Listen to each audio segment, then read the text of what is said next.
toca para analizar principalmente ahora desde el punto de vista político, ¿no? Cómo la política empieza a tener su propio juego en medio del pico que se está dando de la pandemia en nuestro país. Vamos a analizar todo esto con Federico Storani, él es dirigente de la Unión Cívica Radical. Federico, buenas noches y gracias por atendernos. ¿Qué tal? Buenas noches. ¿Cómo están ustedes? Bien. En algún punto queríamos consultarle acerca de cómo ve en un inicio parada la política enfrentando ahora el pico de la pandemia. Veníamos de una etapa en la que se mostraban varios dirigentes de distintas ideologías unidos en pos de la pandemia, pero empezaron en las últimas semanas a aparecer fisuras o algunos trabajos como de política más independiente. Bueno, la política como no puede ni debe pararse porque es inescindible de la realidad política argentina, de la realidad en general y de la política en particular. Por eso es que a mí me parece bueno que pasado el momento inicial se haya reanudado desde el punto de vista institucional el funcionamiento mixto, es decir, con presencias presenciales, valga la redundancia, y también virtuales, en el Congreso de la Nación, que ha permitido abordar algunos temas interesantes, y hay otros que están en agenda pendientes, también muy importantes. Y en cuanto a la política partidaria, con las nuevas tecnologías, las nuevas formas de comunicación, estamos en una actividad muy, pero muy intensa. En el caso particular de nuestro partido, de la Unión Cívica Radical, nosotros aspiramos a que el radicalismo reformule su política de alianzas, es decir, sin romper, significa que establezca un liderazgo más nítido, y estamos por competir en la provincia de Buenos Aires por la conducción partidaria, para que eso se extienda al orden nacional. Y la síntesis que estamos expresando es alguien que ha probado gestión, como el caso de Gustavo Poza, intendente de San Isidro, Casela y humildemente quien les habla, experiencia y radicalismo histórico, y una figura que nosotros valoramos mucho porque tiene un pensamiento socialdemócrata moderno, como el caso de Martín Lustó, que nos parece que puede ser una figura del futuro, sobre todo con un atractivo muy fuerte hacia los jóvenes. ¿Esto no sería una especie de alejamiento un poco de la coalición de Juntos por el Cambio? No, por eso le dije que el planteo no es rupturista, sino una reformulación. Reformulación significa que el papel que anteriormente tuvo el radicalismo, que fue totalmente secundario y también hasta podemos decir casi sumiso, no nos olvidemos que ya en otras oportunidades hemos hablado de este tema y yo dije que en realidad se había contemplado la posibilidad de establecer o restablecer las dos reglas de oro de la democracia en buena medida con la conformación de esta alianza, que fue el equilibrio y el control del poder y la alternancia en el ejercicio del poder. Pero la aspiración, que era constituir un gobierno de coalición, nunca se materializó y en realidad no hubo voluntad fundamentalmente del PRO de materializarlo. Entonces me parece que un radicalismo renovado, con una vocación distinta, tiene que establecer lo que ha sido históricamente un partido con mucho arraigo, con extensión territorial y además con una fuerte inserción en sectores juveniles, como por ejemplo las expresiones universitarias de Franja Morada y otras expresiones. ¿Cómo le va, Storani? Cuando usted mencionó recién a Lustó, y es cierto también que se empieza a percibir dentro de lo que es la Unión Cívica Radical como un alejamiento de los personalismos, ¿no? Como que si estuvieran pensando más en una usina de ideas, y el que proponga la mejor idea, bien, y si alguien tiene una mejor idea, que la diga ahora. En base a eso, ¿cree que se puede definir ya algunos nombres o cómo van a encarar el armado de listas legislativas para el año que viene?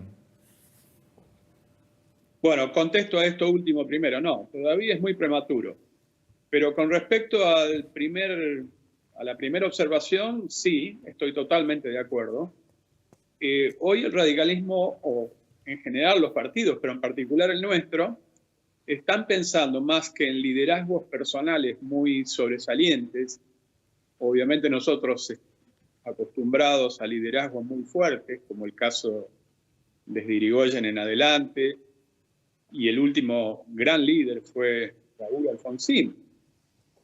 Pero si no se hallan liderazgos de esas características, con tanto carisma, con tanto ascendiente, se puede reemplazar por lo que podríamos llamar liderazgos institucionales, es decir, un planteo más horizontal, y usted lo ha dicho bien, ha dado totalmente en la tecla.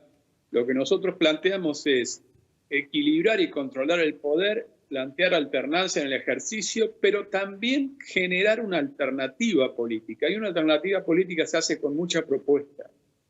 El énfasis nosotros hoy lo ponemos en las propuestas, porque nos parece que la sociedad argentina tiene que salir de esta trampa de estar en un lado o estar en el otro, cuando en realidad me parece que la inmensa mayoría no se siente cómodo en ninguno de los extremos, y que una propuesta realmente constructiva, como la que nosotros estamos planteando, con un pensamiento socialdemócrata moderno, me parece que puede estar en la vía correcta, porque además es lo que recogemos de la experiencia que nos está dejando esta pandemia. Sí, Giselle. Sí. ¿Qué tal, Federico? Ahora, me quedé con lo de reformular la alianza, concretamente, porque las propuestas siempre vienen después. ¿Qué van a decirle a sus socios del PRO? ¿Queremos la mitad de los candidatos, la mitad de las bancas, o queremos ir a internas?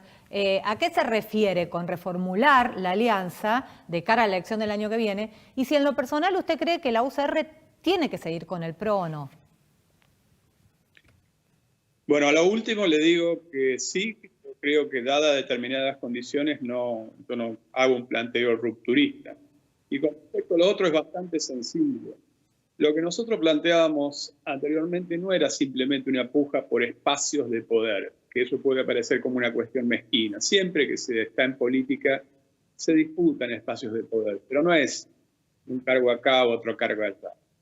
Lo que en su momento se reclamaba, sin que se hubiese hecho ningún caso, digamos, a nuestro reclamo, era la posibilidad de constituir ámbitos de debate de políticas públicas esenciales. Nadie pretendía en su momento hacerle los decretos al presidente en un sistema presidencialista, pero sí la posibilidad de discutir los grandes lineamientos. Eso es, cualquier gobierno de coalición que funciona en el mundo debe funcionar de esa manera. Nosotros fuimos muy solidarios, pero bueno, ya no estamos más en el gobierno. Ahora hay tiempo para prepararse para una experiencia diferente y nos parece que el radicalismo tiene que tener un rol mucho más protagónico, mucho más preponderante, por historia, por arraigo, por militancia, por todas estas cosas. Y por lo tanto es esto. Y la forma de dirimir después es muy sencillo, está por ley. Están las primarias abiertas simultáneas obligatorias. Usted fíjese que la Alianza Cambiemos prácticamente no concurrió a primarias abiertas, ni siquiera para la fórmula presidencial, porque en su momento se dijo que existía un liderazgo, que en mi punto de vista no era tal. Bueno, ese argumento no puede volver a esgrimirse. En cada pueblo y ciudad, si hay aspiraciones que sean legítimas, se tienen que dirimir por las primarias abiertas, simultáneas y obligatorias. Storani, del otro lado de la vereda también hay una coalición, pero es la coalición gobernante. ¿Cree que en las diferencias que son visibles entre las distintas facciones que componen el oficialismo se van a dirimir siempre de la misma manera como lo vimos hasta ahora en los casos de Vicentín, donde ahí vamos para adelante y después todo va hacia atrás? Ahora el tema de la justicia también que se puso sobre el tapete en las últimas semanas. Bueno, hay una historia, hay una tradición dentro de lo que es, porque si bien es una coalición la que usted alude, hay una clara hegemonía del justicialismo como tal. Y la historia en general es que ellos han dirimido sus diferencias siempre a través del poder, a través del poder en el Estado. Eso no nos parece positivo. Justamente es una de las diferencias fuertes que hemos planteado desde una fuerza muy republicana como es el radicalismo. Un planteo más democrático, más horizontal, con mayores niveles de participación. Yo creo que hay un debate que algunas son cuestiones de forma, como esta que le dije, pero hay algunas cuestiones que son de fondo, que es el tema de la ideología en un sentido no dogmático, como conjunto de valores, de creencias, de ideas. Me da la impresión que algunos tienen un sentido bastante más dogmático y por eso es que avanzan y luego tienen que retroceder porque la realidad les da contra la cara, ¿no? Y les hace retroceder sobre la base de algunas propuestas que no se compadecen hoy con la realidad de la Argentina. Storani, ¿cómo cree que va a darse la discusión de la reforma judicial en el Congreso? Hoy el jefe de gabinete, Santiago Cafiero, dijo que, bueno, que se envía el proyecto para que la oposición justamente pueda dar o pedir algunas de las modificaciones al proyecto. ¿Cree que se va a poder trabajar en forma conjunta también desde el nivel político, desde el Congreso de la Nación? Lo he dicho públicamente, para mí una reforma judicial que todo el mundo reclamaba de hace mucho tiempo tiene que tener el máximo nivel de consenso. No es un tema que puede abordarse con el cuchillo bajo el poncho a querer sacar alguna ventaja y mucho menos estar teñida o sospechada de que puede ser hecha para consagrar, por ejemplo, impunidades. Vale la pena recordar que el nudo de la posibilidad de esta reforma es la justicia federal. Y de lo que se conoce, porque el proyecto todavía no se conoce exactamente, se habla de una mayor horizontalidad en la justicia federal, con el agregado de jueces, que implique sacarle el poder omnímodo que tenían algunos jueces, que no han mostrado la mejor de las trayectorias. La constitución de una comisión, también de constituida de plural, es un hecho que debe ser tenido en cuenta. Y por supuesto yo tengo algunas observaciones. Me parece que el abogado de Cristina Fernández de Kirchner, aunque tenga las calidades más importantes desde el punto de vista de su formación jurídica, compatibilidad justamente en defensa de la vicepresidenta de la Nación en el Fuero Federal por causas de corrupción. Pero en general el resto de la comisión es razonable y yo supongo que se tomará el tiempo suficiente para analizar en profundidad. De todas maneras, eso es un órgano consultivo, es como cuando Alfonsín constituyó el Consejo de Consolidación de la Democracia. Luego esto tendrá que ir al Parlamento. Y con respecto al Parlamento, el primer paso que hay que dar desde mi punto de vista, y es una propuesta, es volver al sistema de equilibrio que existía con la ley posterior a la reforma del 94, la reforma constitucional, de la integración del Consejo de la Magistratura. Porque con el... Sí, continúa, por favor. Sí, con el proyecto que se introdujo, se anuló el equilibrio, porque los 2 miembros de la Cámara de Diputados, más los 2 miembros de la Cámara de Senadores por la mayoría, más el miembro permanente del Ejecutivo, hacen 5 miembros. Sobre 12 bloquean los 2/3. Y eso anula el corazón de ese organismo, que es la Comisión de Designación de los Magistrados o de promoción de juicios o de jury de enjuiciamiento por mal desempeño. Sí, Gisela. Sí, Storani, lo llevo al tema de la política de la pandemia, ¿no? Porque Juntos por el Cambio, hoy hubo una reunión virtual. Bueno, se sabe que Mauricio Macri cuestiona desde siempre la cuarentena eterna y que se haya descuidado la economía. Horacio Rodríguez Larreta cree que hay que flexibilizar la cuarentena, pero seguirla. ¿Usted, cuál es el análisis que hace usted y el radicalismo sobre este tema? Mire, nosotros hemos tenido la fortuna, porque no es una fortuna, pero bueno, la fortuna de haber podido ver algunos ejemplos comparados de países tan entrañables como Italia, como España, donde la pandemia estalló previamente. Y hemos visto que en general han oscilado entre medidas muy estrictas después de la primera sorpresa a mayores marcos de flexibilización. Para mí lo correcto es algo que se ha definido como una metáfora como la danza y el martillo. Hay que entrar y salir. Hay que saber que vamos a tener que convivir con este virus hasta que no haya una vacuna definitiva o una cura definitiva. Se sabe también que en el 95% de los casos se transmite por vías respiratorias.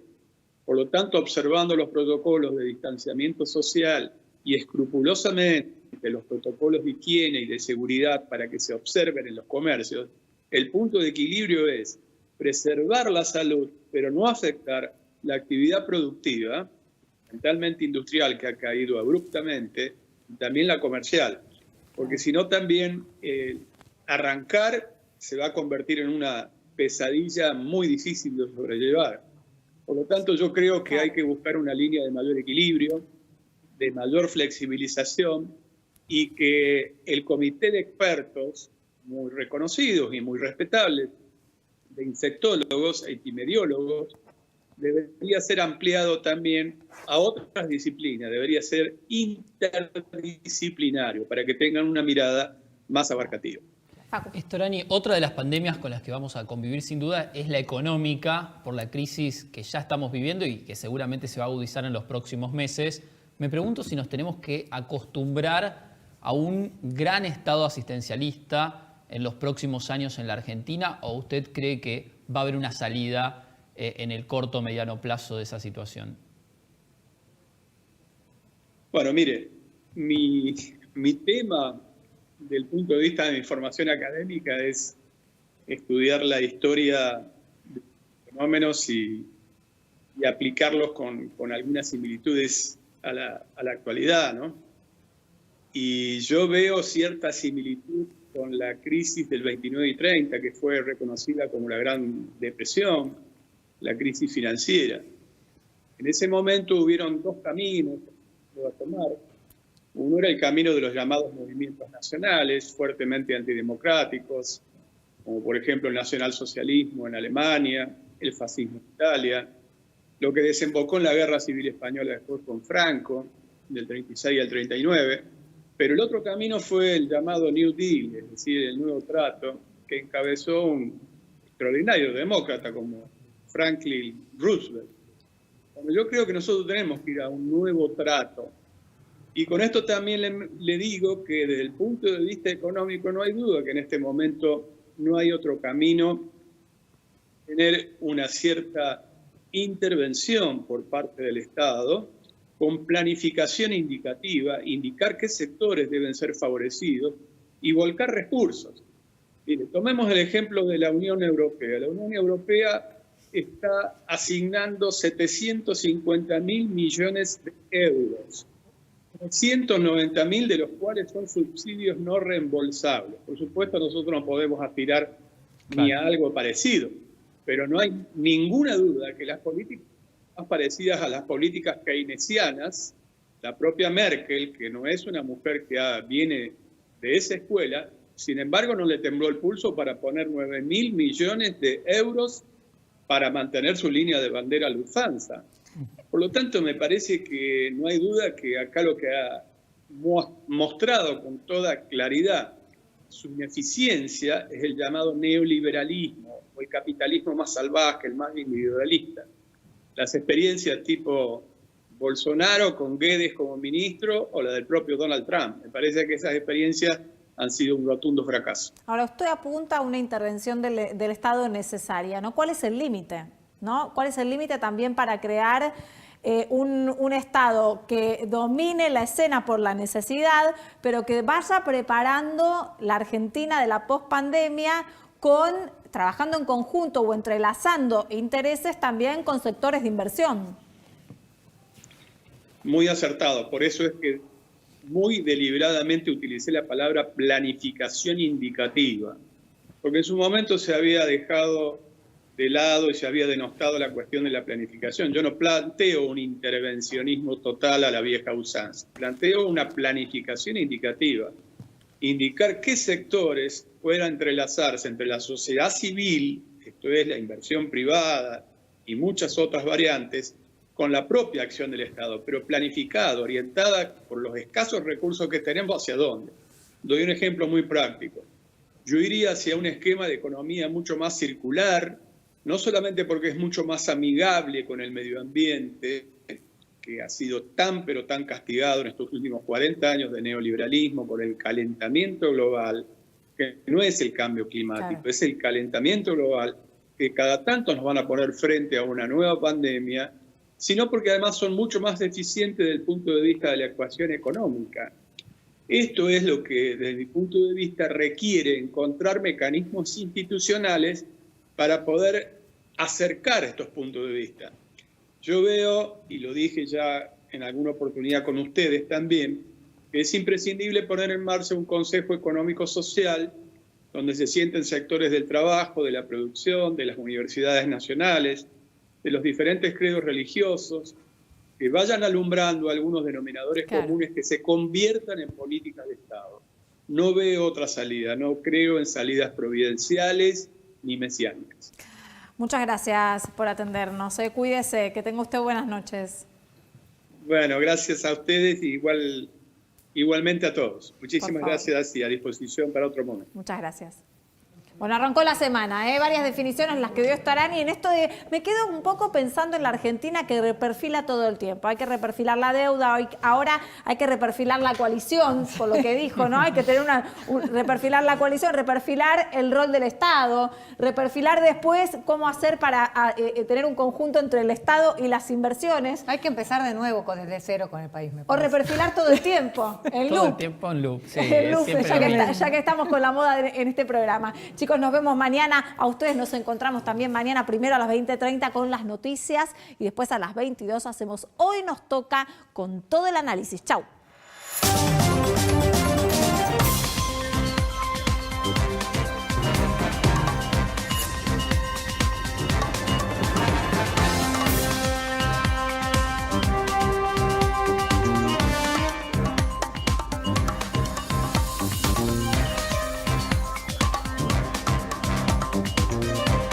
Cuídate sin miedo, cuídate con responsabilidad. Si estás en casa